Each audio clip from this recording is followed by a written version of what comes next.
My goal for the 3 days is everybody leaves on Monday afternoon with a clear foundation of the science and the practical skills. So we're going to go back and forth between those two. We're going to do PowerPoint lectures, and then we're going to get up and train the dogs. We're going to do some training of each other. Then we're going to come back and get a little bit more science. We're going to train the dogs. Now, those two tracks aren't perfectly in sync, meaning we're not necessarily going to do training with the dogs on the topic I've just lectured about. But over the course of the 3 days, you're going to have a track on both the sort of background knowledge and the practical knowledge. But my goal is to get you feeling comfortable and competent enough that after 3 days, you're ready to go and learn more. Training is the consequential change of one organism's behavior by the actions of another organism.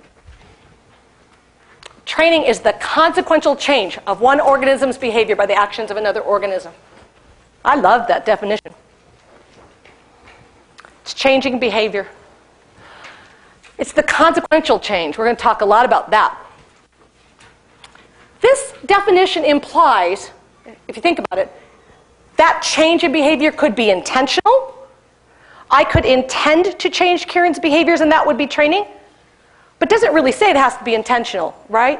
It could be unintentional. And we often say to pet owners, you're training every moment you're with your dog. For our sake, we're going to focus on the intentional stuff, the stuff that we humans intend to change in our dog's behavior.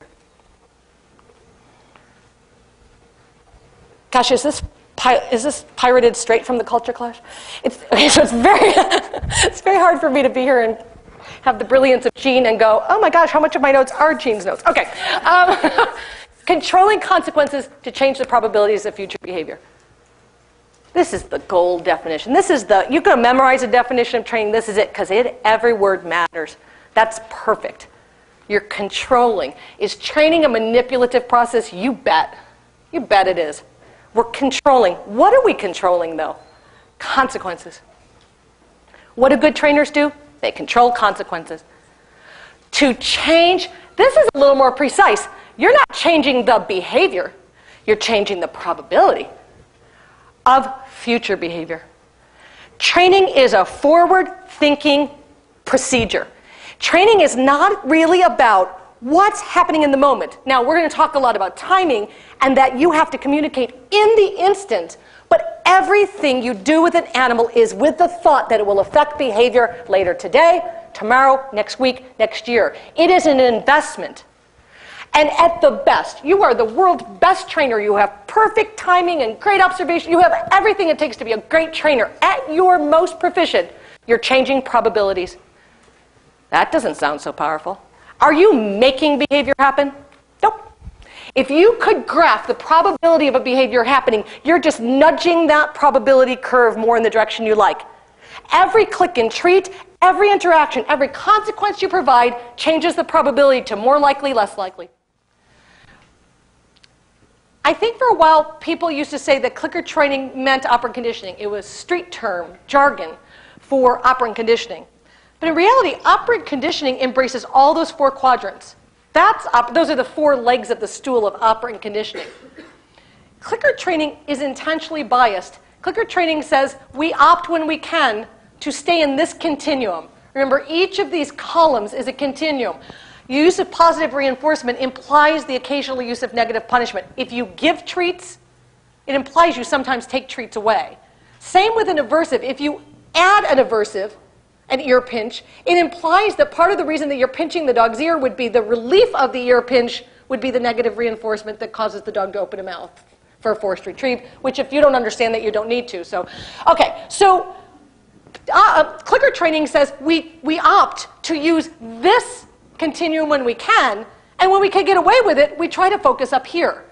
So if clicker training is a form of operant conditioning, let's talk about extinction in the process of operant conditioning. What does that mean? Extinction doesn't mean just ignoring a behavior. That's the misconception I often will hear from people. You would consult with a client who's got a dog who's nuisance barking in the yard during the day, and it would be really an egregious mistake to say, well, if you just ignore that barking, it will go away, right?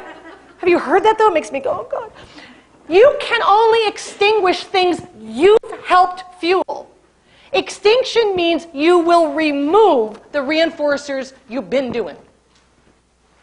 Often you've been inadvertently reinforcing, and often it's with attention.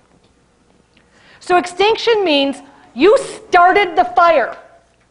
You started the problem behavior by paying attention to the dog whining in its crate by saying, now mommy needs you to be quiet when you're in that crate, now you stop it. You, every time you go up to that crate to the whining dog and say, but you need to stop it, now I asked you to stop it, you've built this big fire of a behavior which is dog whining in the crate. What does extinction imply is going to happen? You're going to abruptly stop those reinforcements. If I say let's do a shaping exercise, we did, Dorothy and I said, let's shape the dogs yesterday. It assumes some things. So here's the things we assume, and if you have one of these lists missing, it's a no-go on the shaping exercise. You need a hungry, confident dog. Can you help? So you need a dog that is going to accept your reinforcer. So if we're using food, they need to be ready to eat. What do I mean by confident?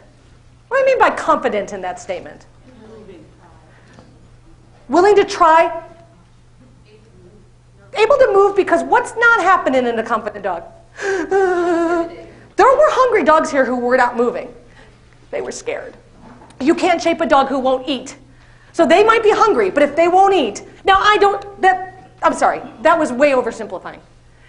You certainly could have other reinforcers than food. But in general, if you're going to do a shaping demo or in the seminar this weekend, they have to be willing to eat, both because they're physically hungry and they're calm enough to be able to take the food. So confidence gives you, and it might mean you have to move where they are to make them feel comfortable enough to be confident.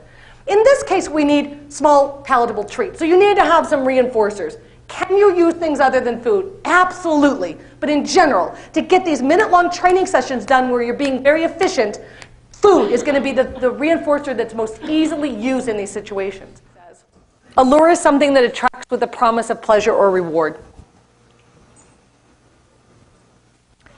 Luring is one form of prompt. So prompt is a general word used in training to mean something you might use that precedes a behavior to elicit that behavior. It's some way you might manufacture a behavior. Give me something other than this little dried up piece of hot dog in my hand that might function as a prompt. Give me another prompt. Jennifer. A ball. A ball. So could you use a ball to get what behavior to happen? A sit. So could you use, instead of the hot dog on the dog's nose, that you're lifting the nose up so the butt will fall? So I forgot whose explanation this was it on Queer Eye for the Straight Guy? What dog trainer was it that they went to? Andrew Arden. So I love I never used the analogy of dogs are built like seesaws, and if you lift one end, the other end goes down. That's a great way to explain why luring a sit works. Why would you lift their nose? Because their butt will tip. Lovely. You could use a ball in that same way.